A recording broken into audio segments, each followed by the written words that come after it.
សួស្តីអ៊ំពូមីងទាំងអស់គ្នាបាទថ្ងៃនេះគឺចង់ឲ្យមើលមុខស្អីស្អាតចឹងណាបងប្អូនហើយក៏នេះមើលមុខទៅគឺស្អីស្អាតតែការងារគ្រប់យ៉ាងធ្វើបានទាំង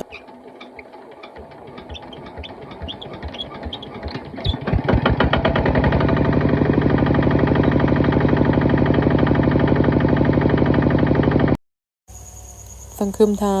ឃើញវីដេអូនេះហើយបងប្អូននឹងយល់ថារូបខ្ញុំគឺជា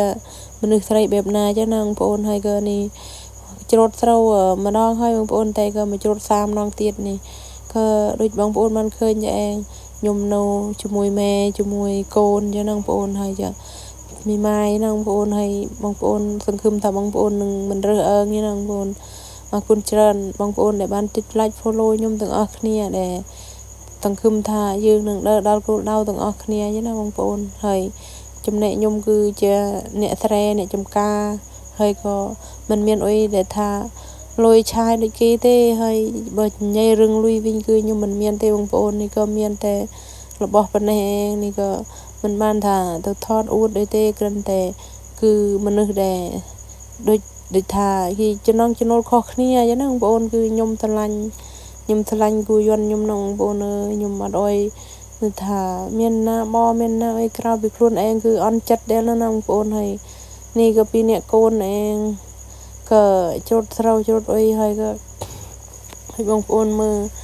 ស្រឡាញ់គូយន្តខ្ញុំណាបងប្អូនអើយនឹងធ្វើមិនទេហើយការចំណូលវាស្រឡាញ់ខុសគ្នាចឹងណាបងប្អូនហើយ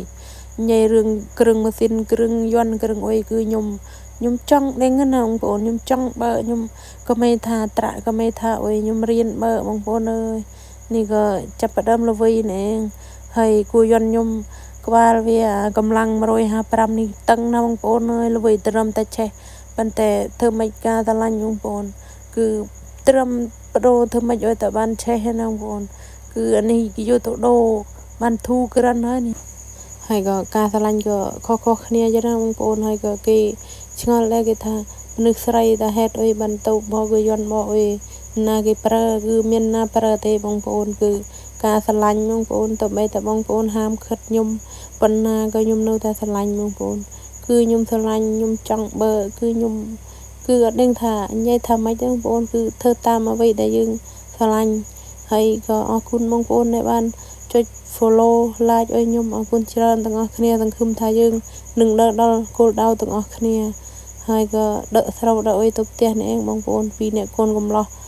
អរគុណច្រើនបងប្អូនទាំងអស់គ្នាសង្ឃឹមថាបងប្អូននឹងសុខសប្បាយទាំងអស់គ្នាបាយបាយ